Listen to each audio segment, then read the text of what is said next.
AVC, what's up? It's me, yours truly. I am back to post a quick video here.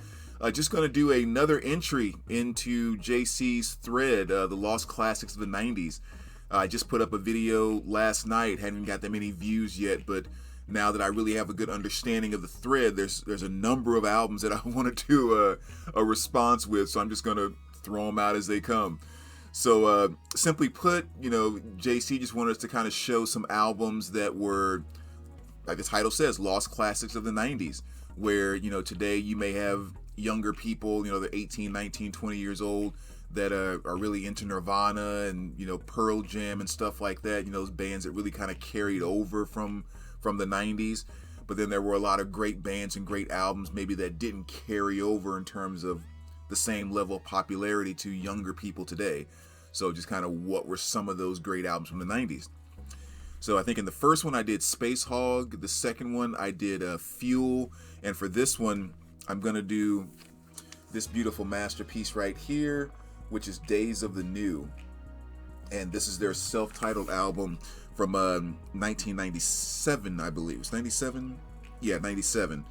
And just another one of those just fantastic albums from that mid to late 90s period.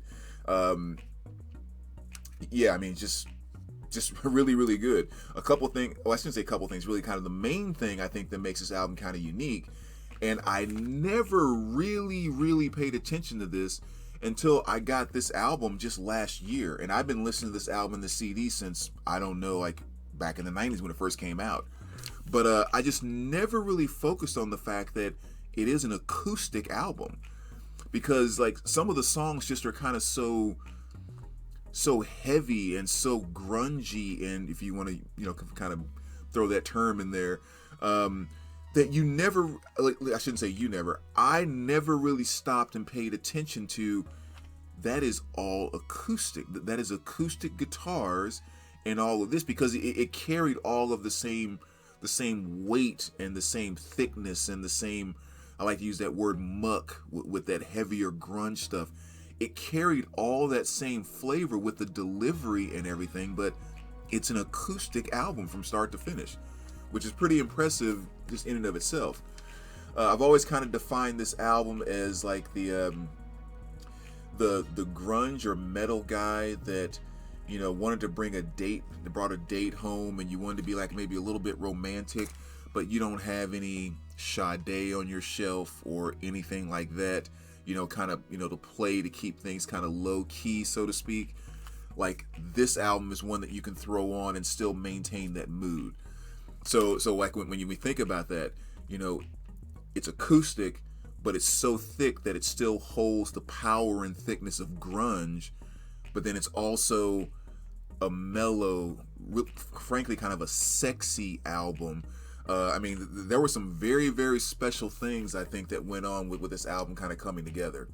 So really, really cool in there. And Music on Vinyl just put this out last year. So again, if you haven't heard of them before, I think kind of the two big hits off of this album, if they were technically hits, were Shelf in the Room and Touch, Peel, and Stand. And Touch, Peel, and Stand was the first song that brought me to them. And I remember when it first came out, I could not stop playing that.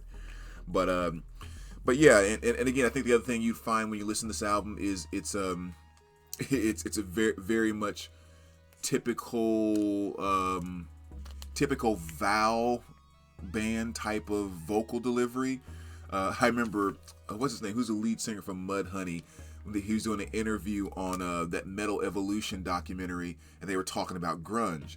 And when the guy was interviewing him, he asked him, like, what did he think about those more mainstream kind of poppy grunge bands, like, Creed and stuff like that. And he was like, oh man, we hated those bands, man. We could not stand them. We used to call them the Val bands. And the guy was like, so what's the Val band? He goes, all those bands that they used to sing their vowels, like A-E-I-O-U. And it was like, yeah, I know exactly what you're talking about. Those are the Val bands. From a vocal delivery standpoint, this is definitely one of the Val bands. Like he You know, he dove right into just what was popular and what was big and what was working at the time, and he sings with those vowel inflections. But you know, it's he nailed it in my opinion. I mean, this sounds absolutely fantastic. So for some reason you're not familiar with that Days of the New, make sure you go check it out. And as always, VC, let me know what you think, and we will talk to you soon. All right, take care, guys.